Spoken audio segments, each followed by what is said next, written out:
everyone. Good evening.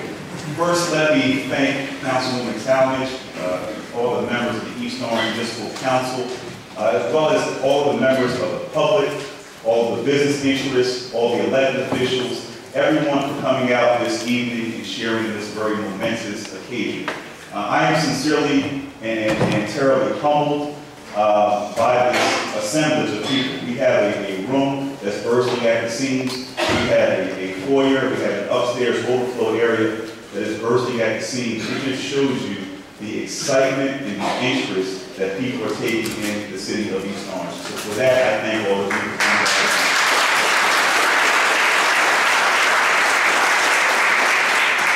I also want to take this opportunity to thank my wife, Bibi. I want her to stand up. And she's with our son, Lester. Many of you may know Lester as the little bear of the city of East Orange. But Bibi truly has been a solid rock and steady presence, not only in my life, but definitely throughout this journey of this path to elected office. I've often said that she is both the brains and the beauty of my organization, and I mean that 100%. So thank you. Now, when I took office a few months ago, I made two promises. Only two promises. Number one was that my administration would work hard, that we would be transparent, that we would work cooperatively with the municipal council. Those were the only two promises that I made. And I have to honestly say that over the past 4 months, the East Orange Municipal Council has determined that. They have worked hard, and they have communicated, and been transparent, and worked effectively with me. So I want to thank the council for that, because now, the one thing that I have urged my 1,000+ employees in the city, and I use the word my lightly because they're not my employees, they're your employees. But I urge all of them to do as Steve Jobs has said. I urge them to be a yardstick of quality. Some people aren't used to an environment where excellence is expected. Again, some people aren't used to an environment where excellence is expected. Going forward in the Lester Taylor administration, excellence is the benchmark. Excellence is the barometer for which all services will be measured. I expect nothing less of myself. I expect nothing less of my staff. And I'm happy to say that under the leadership of all of our directors who are assembled here today, the overwhelming majority of our staff has responded enthusiastically to that charge, and I thank each and every one of our employees for that. Yes. Give them a round of applause.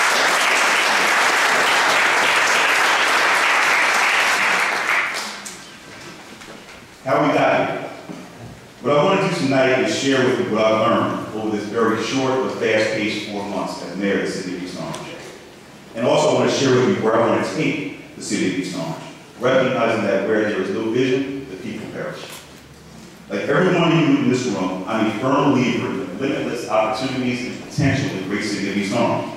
It's become very clear to me that local government is where the most powerful and persuasive platform within which to create change and influence people's lives for the better. This is indeed what the rubber meets the road, perhaps an overused statement, but it is the truth, and I'm compelled to repeat it. People are first and foremost concerned with the problems that land at their doorsteps on a daily basis. My vision for East Orange is focused on addressing those issues, bringing them to a resolution as efficiently and effectively as we possibly can. However, before I can share my vision for the city of East Orange, I must first let you know the realities faced by my administration with regard to the city's finances. When I took office, I of course wanted to lower and reduce taxes. Unfortunately, that was not possible. And what made it unfortunate was the fact that we inherited a $3.2 million deficit when I stepped in the door. A $3.2 million budget deficit on January 1st. This shortfall was created by a result of the previous administration's delay in substantial part in negotiating municipal contracts with various labor unions and settling those contracts in November of 2013. That also added that deficit to the tune of $3.9 million. So again, those numbers existed prior to the 6 or 7 snowstorms we had starting on January 2nd, 2014, and the money and resources that went into paying for the cleanup and removal of snow and debris throughout our city.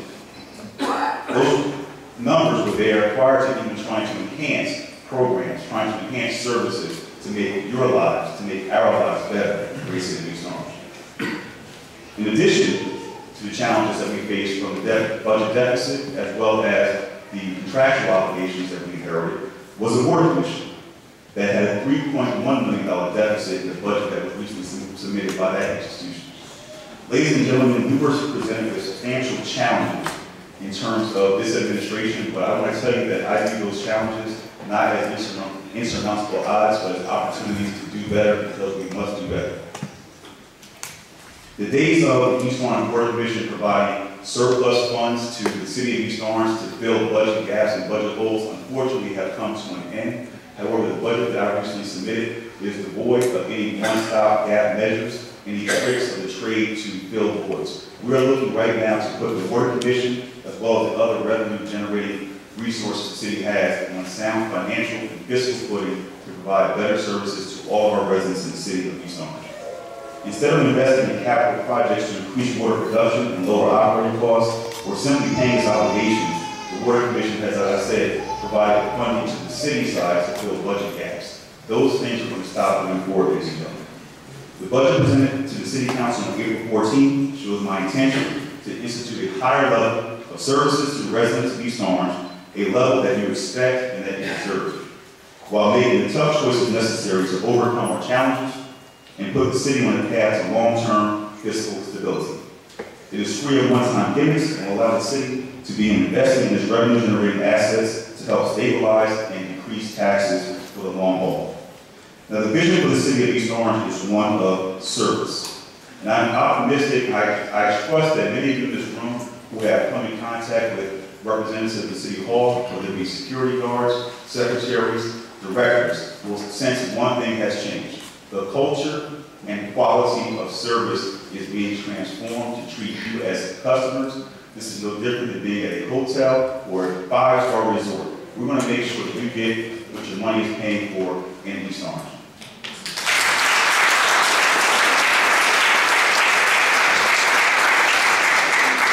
Now, in order to do that, I established on January 1st the Mayor's Office of Constituent Services. That office is comprised of 2 full-time employees who work 5 days a week in City Hall to be accessible and available to respond to residents' questions, comments, concerns, as well as those of the business community.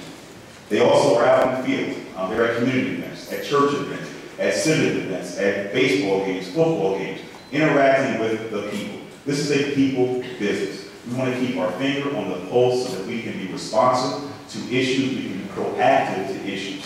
The days of calling City Hall and feeling as if your call was dropped into a black hole are over. We want to again treat you like first-class customers, deliver first-rate municipal services, to be a model of what good government is about.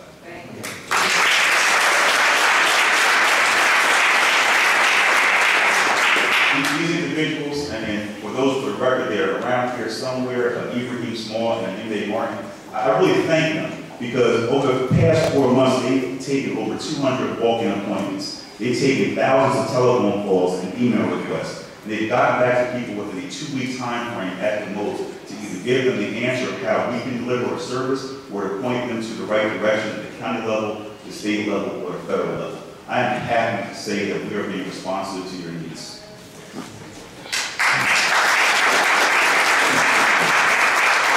In addition to the Mayor's Office of Constituent Services, we have embarked upon a series of ward tours. I have toured each of the 5 wards of our great city, holding community forums over the past 2 months. This has given me the opportunity to connect with over 100 residents at each of the events that we held over the past 2 months. But it wasn't 2 months. But it wasn't just me. I had all my directors out there in the community presenting to the public what the various tools, resources, services, and programs that the East Orange Municipal Government provides to our citizens on a daily basis. I'm happy to say that the response to those programs were overwhelmingly positive. We did receive a lot of complaints, a lot of constructive criticism, a lot of challenges. But again, I look at those opportunities for us to do better because we must do better. One of the prime takeaways from those events was a resident in the 3rd Ward. He complained about rats and cats in his neighborhood. The very next day, our interdepartmental task force of quality of life comprised of Public Works, planning, economic development, public safety, code enforcement, went out, and we found an individual who was illegally dumping on their property. We were immediately, within 1 day, able to address that situation, issue the appropriate summonses, and get that property cleaned up so that not only that individual, but that entire neighborhood can enjoy a better, higher quality of life. So that's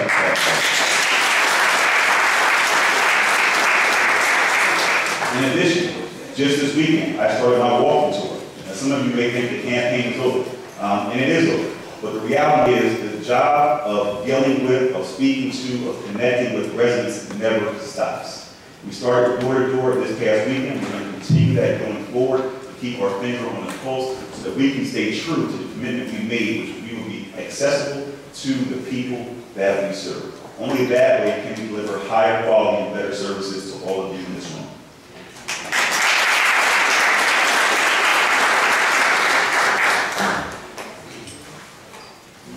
In addition to the Quality of Life Task Force with respect to the community forums that we held, ladies and gentlemen, we also held a forum for business owners in our community.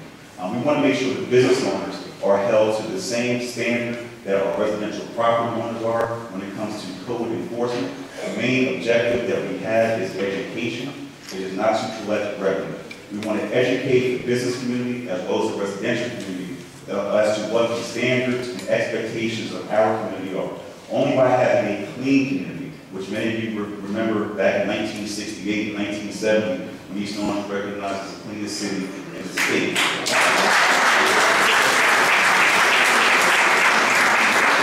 By having a clean community, we can have a community with enhanced property values. We can have a community that has enhanced public safety. We can have a community where people actually feel safe because the area they're working in, they're walking in, and living in looks safe. I'm happy to say that my staff, led by Director Dwight Saunders in property maintenance, is doing a yeoman's job in making sure that people are aware of what the expectations are, because they're not just my expectations, they're what I heard from thousands and thousands of you when we were campaigning for this office that I hold. So I thank you, and I invite all of you to continue giving us your information so that we can in turn turnkey that to our administration to work with the council to deliver services to you. With respect to our senior citizens, I'm happy to say that I believe you all are our greatest asset in our community. We're here to serve you, all of our residents, but in particular our seniors, who are very active, very vibrant, very vocal in many respects, and I welcome all of that.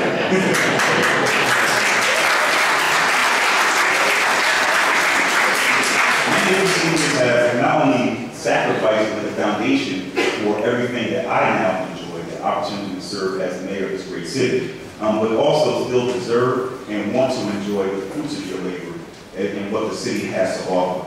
I am happy that the Senior Services Division led by Rita Butts is doing an excellent job.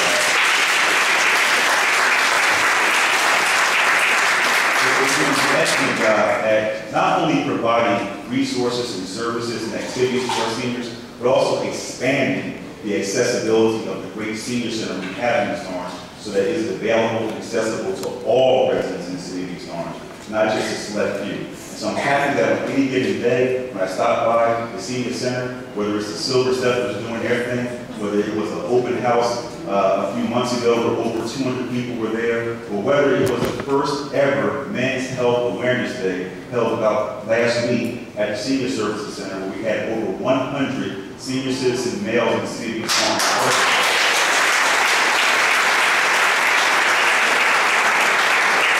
To not only receive information about the many resources that are available, but to tap into the best kept secret of the Senior Services Center. All the women are there.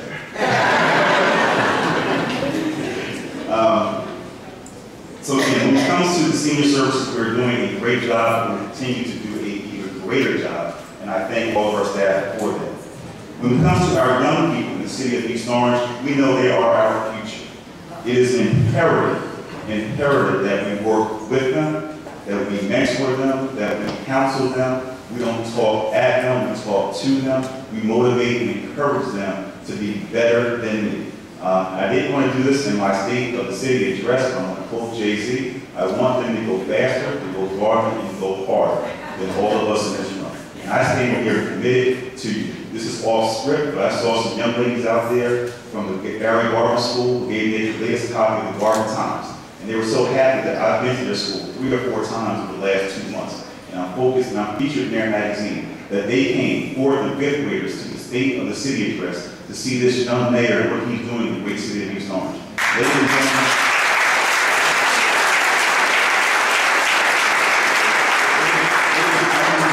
encouraging our young people, will this city prosper?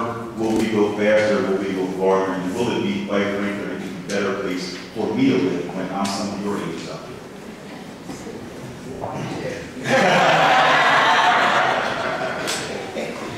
One of the programs that I am extremely happy about is the Summer Work Experience Program. A few weeks ago, the Director of Employment and Training, Donna Johns, held the Summer Youth Employment Kickoff Program.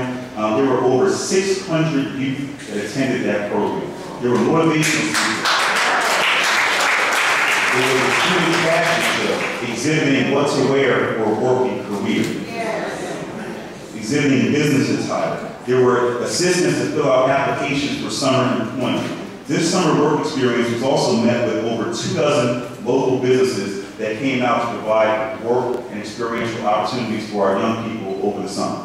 Now, as happy as I am about those 600 people that came out, you heard me say 24 employers. I am right now, at this point in time, respectfully and humbly asking all of our businesses in our community. I'm asking all the stakeholders that do business in our community. I'm asking the hospitals, the colleges, anyone who has a job to spare to please join with me to provide well-paying, but more importantly, experiential learning and career opportunities for our young people so they can succeed and go to college and career and beyond.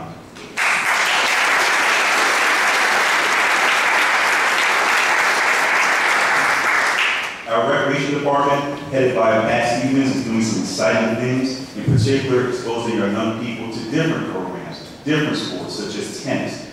Just last month in April, we brought the United States Tennis Association, Breaking the Barriers to East Orange. This is an exhibit that focuses and highlights the experience of African Americans in the great sport of tennis. This program is typically featured at the U.S. Open, which is in Queens, not in East Orange. So I'm happy that we're doing bigger things, different things, thinking outside the box to bring young people, to bring activities to young people in our city. We're also doing bringing baseball back to the inner cities program to get young people back involved in the great sport of baseball. I'm happy to say that just this past weekend, we had a registration day over at the YMCA, where we did the program in collaboration with the YMCA. It had hundreds of young people, but equally, if not more importantly, the focus was dads bringing the boys out.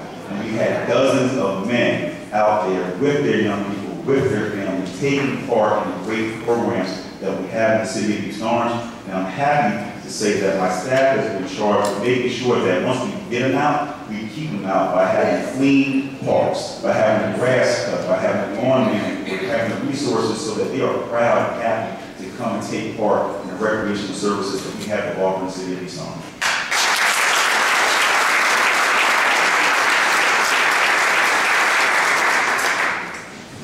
Now, on to one of the more challenging decisions I've had to make.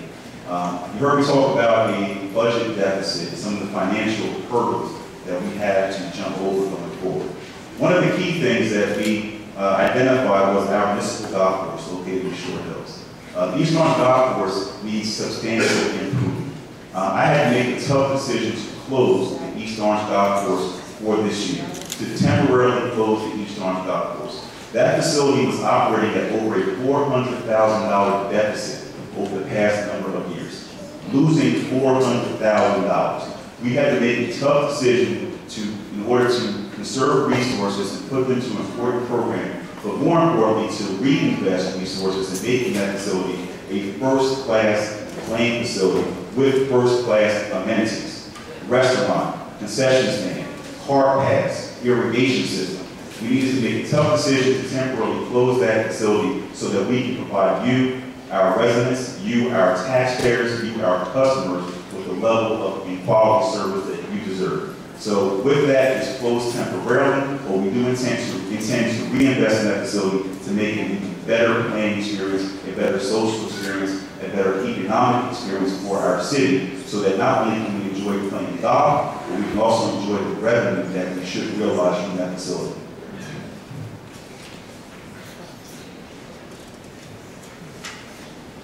When it comes to the theme of economic development, in order for our city to grow, we must attract investment into our community. We must attract quality investment into our community. I've often said that some of the cities throughout the state of New Jersey enjoy water as their economic asset, as the engine that drives their economy. East Orange has what many urban areas in the state either have or wish they had, which is access to transportation. We have high quality public transportation by way of rail to New York City, direct access within 26 minutes. We have access to every major highway in the state of New Jersey, the Turnpike, the Parkway, Route 78, Route 80, Route 280. It is important that we leverage those assets of our location to attract investment, to attract redevelopment into our community. I am happy and enthusiastic that we have exciting programs such as the Transit Village designation that the city was awarded about 2 years ago, and the Economic Opportunity Act to be a stimulus for economic investment into our community so that we can provide thorough mixed-use developments around our train stations, but also on other sections of town, specifically where Missouri Gigi was, in Arcadian Gardens. Right there we have about 12 acres of land ready for development. 12 acres of land in an urban area is almost unheard of. We must take advantage of these opportunities to develop and redevelop our community so that we can bring in more rateables, so that we can stabilize and reduce taxes. My administration has been working at a feverish pace trying to solicit and attract developers by way of public requests for proposals to get development ideas to drive the economy and drive investment in our community. We're also looking at ideas for parking. Many people talk about parking in terms of overnight parking in our residential areas. But we also need to look at parking from a commercial standpoint, parking for shoppers, parking to create jobs, parking to create construction opportunities within our city. I just met with the representatives of the Parking Authority today. We were very happy and receptive to be included in the dreams of the administration to move this city forward in partnership with them so that we can develop some parking in or around the train station, but also other areas throughout the city where the Parking Authority owns land. Only by doing that can we create jobs and stabilize and reduce taxes.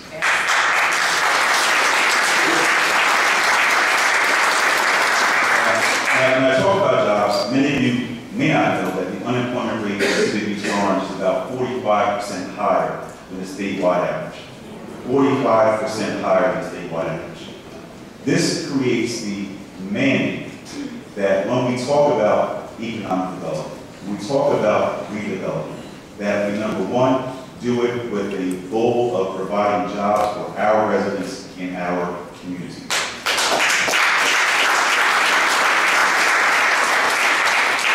I am committed to ensuring that East Orange residents have access to work on the construction sites in our city.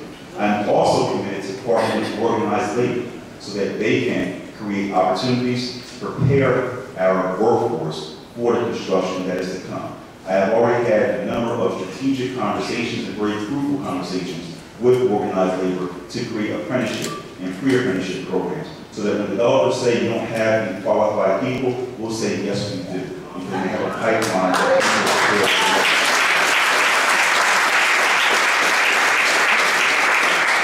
people. And I'm also looking forward to working with our school district and our school board. When we talk about preparing children for college and careers, we can't ignore the building trades. We can't ignore them being plumbers, being carpenters, being other types of engineers. Many of these trades make more money than lawyers and doctors. And make it clear that we don't wait until people are 30 or 35 years old to expose them to opportunities and trends, that we're doing it in conjunction with our school system so that our residents, when they go from high school, they can be ready for either college or career, whatever their choice is. That is our charge, that is my challenge, and that is my invitation to work with the school district to make that happen. Excellent.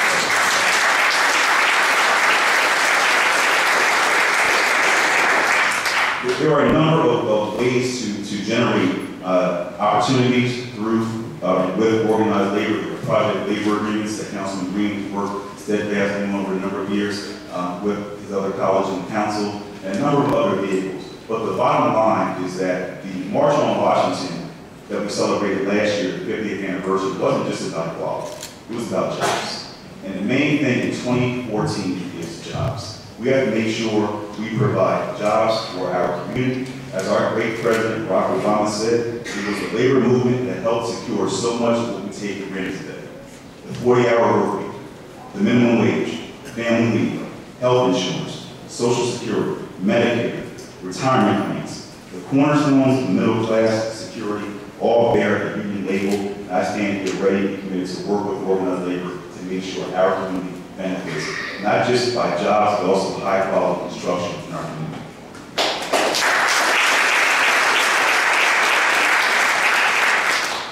One issue that is near and dear as I look at my daughter walking back down the middle of the walkway is public safety. I commend our police department for keeping us safe, but I also commend our police department equally, if not more so, for embracing my challenge, my invitation to be more customer service oriented and friendly to the people that they serve, our community, so that we can foster not a culture of us versus them, but a culture of community policing, a culture where the numbers just don't say we're safe, but where people actually feel safe. I'm happy that the police department has embraced that, and we're already hearing positive results from these efforts. I see police officers going door to door handing out flyers about community policing. I see police officers in here tonight that volunteer their time coaching the basketball team and other sports in our community. The Police Athletic League has been reinvigorated, and just this weekend at Wesleyan University, the boys basketball team won a championship.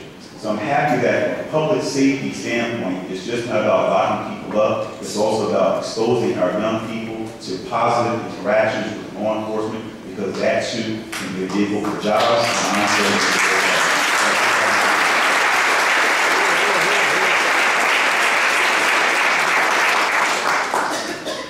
With respect to our firehouses, when I first took office in our fire department, I commend our fire department for also keeping us safe.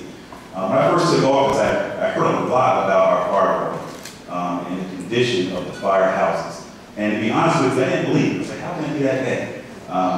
I just didn't believe it. So one of the first things I did in January was I took a tour of our firehouses within the city.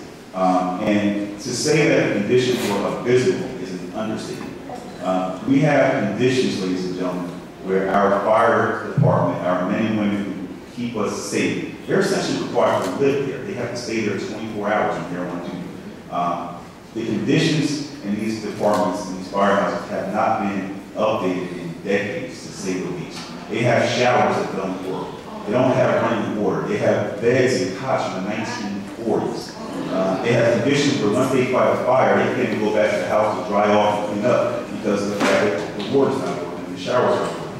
I am happy that through, and I say I'm happy because I saw it personally, we initially commissioned a study to review, to update, and to replace all of our firehouses. We recently had a conversation with Congressman Donald King Jr., who agreed to help us from the federal level, not guaranteeing anything, but to help us get the resources we need to provide top quality, state-of-the-art resources and services for the men and women who keep us safe from these fires in our community. I stand ready to work with both our police department and our fire department.